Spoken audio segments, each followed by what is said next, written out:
Stop switching off camera. Just stop it. I'm not going to chat on for about another 5 or 10 minutes and then you not record. Right. Hi there and welcome back to my channel. Today on the bench is this Sony digital audio processor. I actually have one up in the loft. It got dropped and damaged in a house move. I've been meaning to replace this, the unit up in the loft, for some time, and I found this on eBay recently. It was at a good price, considering that these go for a lot of money. Cosmetically challenged, a few little bits of damaged parts. The seller did say that it works. It actually powers up, and it doesn't play audio, but that's as far as you could take it, was to power it up. The seller was a musician, and they used to go on the road with them and do a lot of their CD mastering. So it actually came from a professional musician. It's only just come in. I haven't tried it. It's quite cosmetically damaged. If I bring it up, it's quite heavy. So what this unit does is, let's just support that. What this unit does is it basically takes an audio signal, stereo signal, and it will encode it and into a composite video signal, and that will allow you to record it onto a video recorder. And this will record audio at CD quality, which is 44.1 kilohertz, 16-bit or 14-bit, depending on what you want to try and do with it. This is the prosumer version, so this is sort of the high-end consumer unit. It's the PCM 501ES. There was a PCM 701ES as well, which was the much larger unit with more features. So what you can do is you can put an audio signal in, just a standard RCA jacks, and what comes out the other end is a composite video signal which you can record, and you also can play that composite video signal back into this, and it decodes it and allows you to actually hear the audio. This is not like VHS HiFi or Beta HiFi or anything like that. That actually encodes the audio as an analog signal under the actual video signal on the tape. This actually outputs a clear video image with lots and lots of data on there. It's an array of black and white dots all over the place. And it can then, when you play it back, it locks onto that signal and you hear the audio. This particular unit is quite cosmetically challenged. It's got a number of issues. Wobbly record level there. We've got a broken switch here, which actually should look like this one, with a little thing to allow you to do it. This one doesn't. It seems that you can turn it. We've got various settings here. This is for the what audio resolution, whether you want 14-bit digital audio or 16-bit. We've got tracking, which I believe shows the tracking control on this. The auto playback mute, so if the tape stops, then it actually switches the audio completely off. And of course a copy function, which I'm not really worked out how that works. I haven't got the manual for this. From a cosmetic point of view, it's bad. It's got lots and lots of scratches, dents. There's some dentage in the side of the actual case. And also, if you've noticed, that is the power cable. Now, I haven't plugged this in yet. It came in this afternoon. Oh yeah, I've actually noticed it's quite a dent. I'm going to sort all this cosmetics out as best I can. Before I plug it in, I don't particularly want to use this cable. I'm going to replace the cable on it, and then I'm going to put it onto the current limiting light bulb. Make sure that everything's all okay. Yes, I just don't want to use that just in case there's some sort of short. The strain relief on the back, it looks like it's been pulled a bit, so I don't really want to touch that until I've replaced it. We're going to then power it up, make sure it all actually powers up okay. I've got some tapes, pre-recorded tapes with digital audio on them, PCM audio. I got them from a lot an eBay lot with about 25 tapes, and I played some of them, but I never really worked out what was on them. I've got 2 with me today, so let's crack on. Let's get this cable replaced and then try this out.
Oh, I do love it when I get things wrong.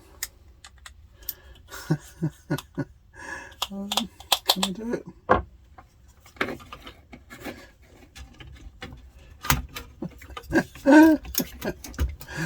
Oh dear.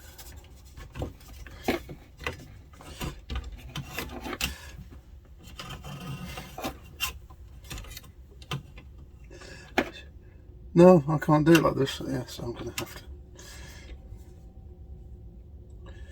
Oh dear, oh dear. Right. I'm not the one to solder it. So I've got the, I twisted it over, soldered it, and when I twisted it back I realised I screwed it up. Oh well. Just take the plug off, loop it all the way through again and put the plug back on. That's easier than trying to unsolder that lot. So don't cut out mistakes I make. I try not to. Only the embarrassing ones. This isn't embarrassing. It's quite funny really. So take that.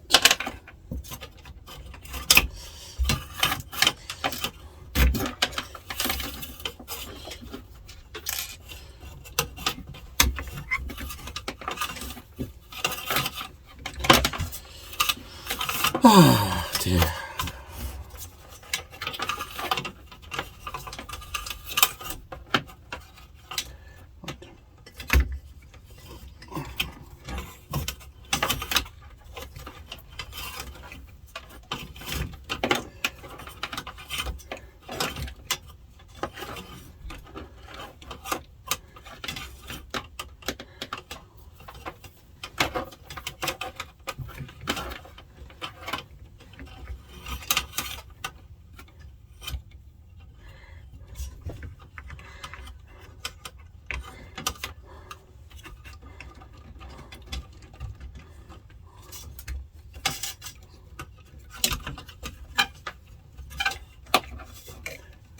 go.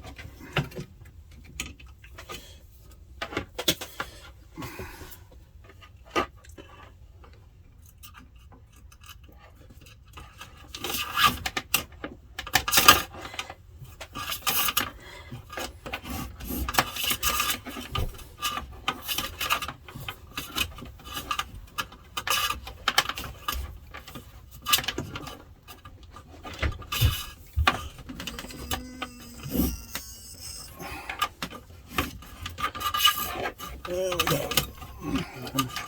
Just about see the camera.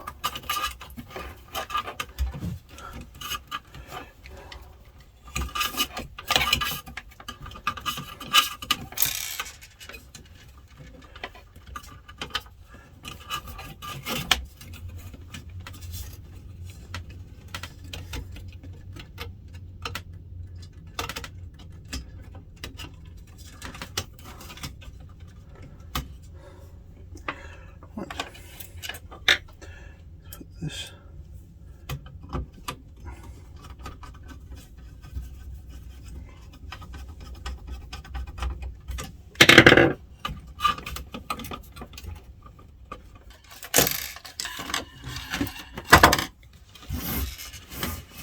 There we go. Let's just zoom out a little bit now.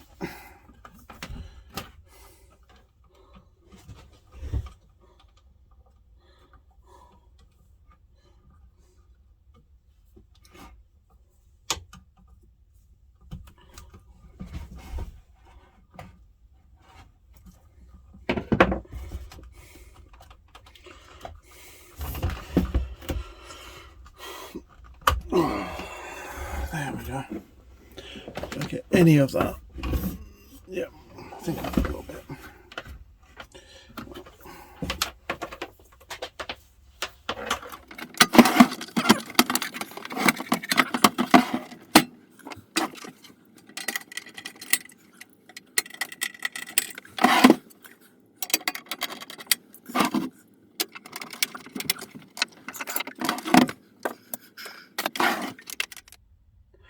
Okay, let's plug into the current limiting bulb and see whether this thing powers up.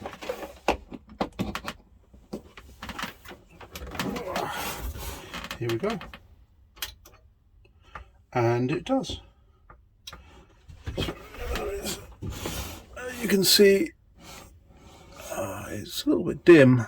The VFD is a bit dim on this. Let's see whether I can zoom in. There we go. So there we go. So we do have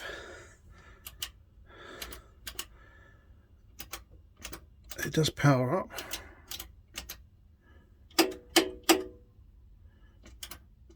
Yeah.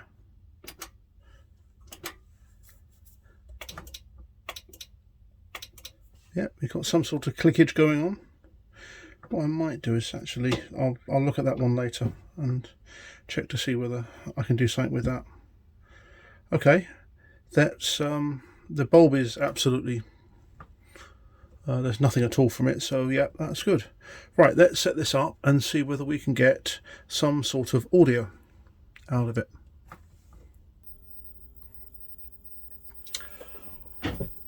Okay, so I've sort of lashed this up a little bit. I've taken all sorts of cables everywhere. What I've got is the PCM processor here. My speakers are my little 1982 Panasonic boombox. I've got the TV here, which is then hooked up to this, so we can see what's going on from a visual perspective. I've got a tape here. The tape is called the Blue Ice Cassette 3. Now, I have a funny feeling these are, this is what I got from the eBay purchase about 10 years ago, something like that. And I think it's some audio books of some sort. So I may get a copyright strike for this, I don't know. Let's see what happens. Yeah, so I've loaded up into the Betamax video recorder here. Now, the Betamax machine I'm using is a rather special one. It's a Sony LF100, which is a Beta HiFi unit. I've got the Beta HiFi symbol there. This is again a special one because it was designed for a duplicator. As a duplicator machine, so it would accept a signal, record for doing commercial tapes. This one was modified and can do PCM. There's some stickers on it which say BBC Research, which there's a lot of modifications outside of stock on this. The PCM unit doesn't work. I've tried it, and I've actually recorded some stuff onto tape, and I'd like to try this at some point with this new PCM unit. Very, very rare, very, very rare. These were not commercially sold like this to the public. They were a commercial production unit. I've not seen any others. This I've had for about 10 years now. Pretty good condition. The VFD display is all going a bit dim, and again you've got various recording functions here, but absolutely no way to control anything else. There's even the program functions don't work. It's quite just purely a playback and record machine. Hopefully the camera, the rolling shutter won't affect the picture too much. So I've got the tape in there, got this all connected up. Let's see if I do that. Hopefully you will be able to see some movement. Let's press play.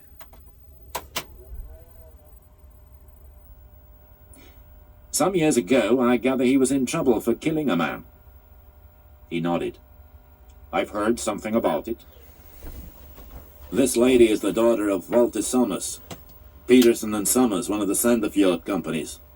Jurgensen explained, nodding towards Jill. So? Keelan's glance moved away from Jurgensen to Jill. Mind if I use your telephone? I asked. No, please. Keelan pushed the instrument across to me. Jill, I said, will you get me Fjerland?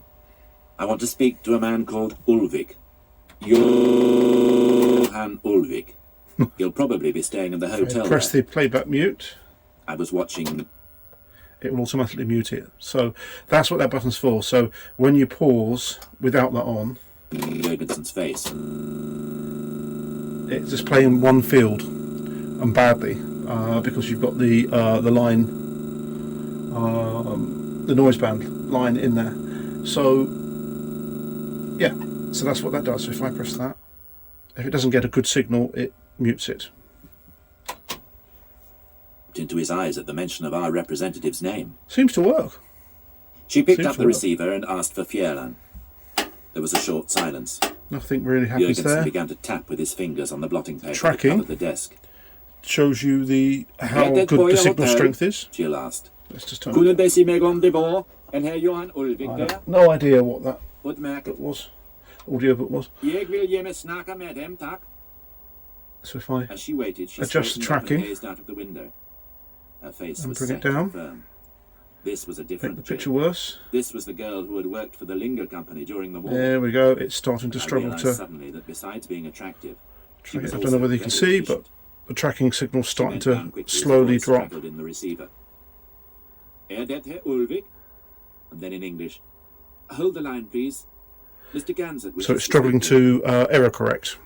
As I So took if the I receiver take it from her, I right said, up, you and Curtis go down and stir up breakfast. I'll that's be as along far in as a it will bit. go that way. I glanced try at the other Curtis way. to make sure he'd got the point. Then I bent to the telephone. I asked. Yeah, there we go. The voice was thick and... And This is this tells you Gansett. whether it's actually no signal, average, or good signal. That is why I am at fear. So Now listen. yeah, just bring it back a little bit. I want the body of George Farnell, There we are. which is buried at Fjerland, to be exhumed. I want a post-mortem. Is there any difficulty about that? The police will have to be informed of a If I reason. fast forward, I'm hoping that we shall find the proof on the body. Signs of a struggle or something. so yeah, From so what the I unit have works. gathered, the body Quite was pleased with that. damaged when they brought it down. There's lots of little problems everywhere. Again, Who signed the death I've also noticed certificate? that some of the connectors on the back A local are Yes. dodgy, All right, so Doctor. basically it needs Then get resoldering hold and of stuff him. like that. Put the fear of It's God a bit of a in mess of a getting to unit, support but your I application think I for can actually post-mortem. turn Tell this the back into police that something. there was So another man with Farnell when he fell. things like the control here, Are you my spoken with his other other unit up arm? in the loft Both will regards. I can The police would raid be much that. more likely to view with sympathy This our front application panel if the name I should be able to of the replace, man even who the was top with actually. Farnell Actually, I think the was panel actually got Hans damaged here, Schroeder, down here. a metallurgist at one time employed by DNS, I But said. I'll raid the other I haven't machine seen him for. yet. Let's just. But he's alive. And he's I'll- been trying to get out of the country. I'll raid the other machine for parts if I can. So that's the what's actually being played on the videotape. If I just turn the audio up. Nobody was following me. Apparently, they didn't suspect anything. Curtis emerged from the companionway as I vaulted over the rail. "Breakfast ready," he said. "To hell with breakfast," I answered. "Let go the fore and aft warps." I pushed past him to the hatch. "Carter," I called down. "Yes, sir." "Get the engine started and quick." "Aye, aye, sir." Curtis, without waiting to think out the reason for my order, had jumped onto the key and tossed the forward warp onto the deck. The after warp followed.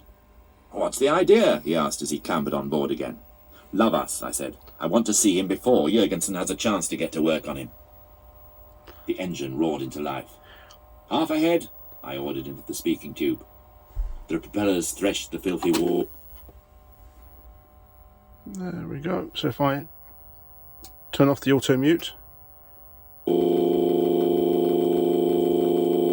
Yep. So that's basically playing the same frame of data again and again and again. It's not a particularly interesting audiobook, whatever it is. So it has got date codes from 1988, the tapes. So, and they were masters as well, Betacam masters. So I do have a brand new Sony Betacam tape here. I've got a whole ton of them. And I think we may try and actually record something, a bit of radio or something like that. So, right, let's try. So this is the tape I was just playing. It's called The Blue Ice, dated 21st of the 6th, 1988. So, and these Betacam tapes are pretty decent tapes, and you can use this type of Betacam tape in Betamax quite happily. So, if you do see some really good tapes, they make a very, very good picture, virtually no dropouts. So yeah, so I've got here a completely brand new Betacam tape, so I'm just going to insert it in. Now it's loaded up. I'm going to change all the audio cables around. So I've recorded a little bit of classical music onto the tape using this. I couldn't do it at record and show you at the same time because I have to use the Bluetooth on my phone to do it, and it won't let me record video and also play on Bluetooth. So I've recorded a little bit and put it through. The connectors are still sorry. The connectors are still dirty and got problems, so I've got quite a bit of work to do with that. The volume control does work, though it's a little bit loose. So let's play that.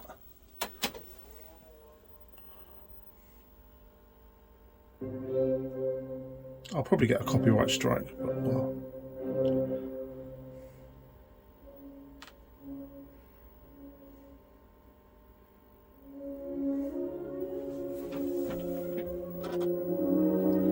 I did turn the recording level up a little bit when I was doing this.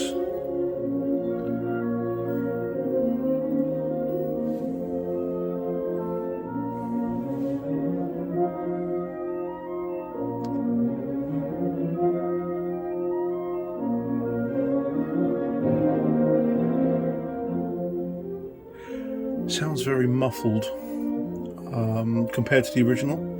I think we've got capacitor problems with this thing. Yeah. Yes, it's quite poor.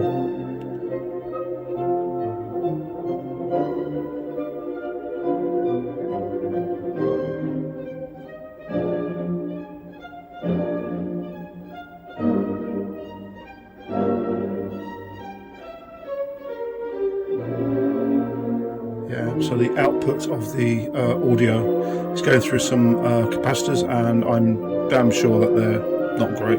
So.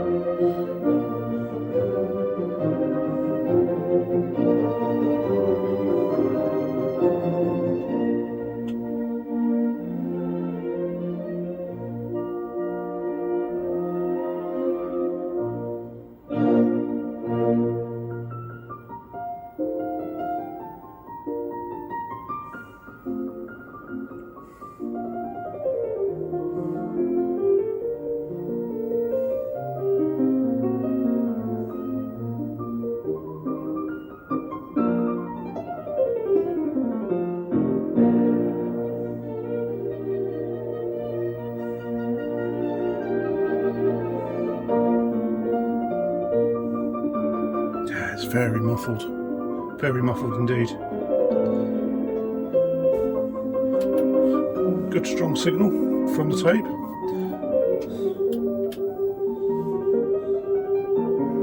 And that was using 16-bit recording mode.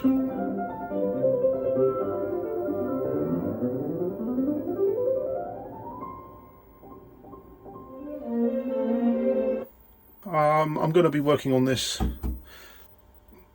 get this up to a decent spec. I may not do lots of videos on it, possibly later. Yeah, I'm going to get some feet for it. I'm going to fix that control. I'm going to fix all the connectors on the back. Yeah, just sort of, I'll probably use a permanent marker just to dot some of these, and it seems to work quite nicely. I'm not going to certainly get it perfect. I'm going to dig out the control for that and replace that. Yeah, it's a bit of a mess, but to be honest with you, I paid probably about a quarter of what other ones are going for, and this one actually does sort of work, just with a bit of love and attention, which is free, mainly anyway. Yep, thanks for watching. Watch out for the next videos. Please like, share and subscribe. I'm a small channel. I really would appreciate the support if you like my videos. And see you on the next video.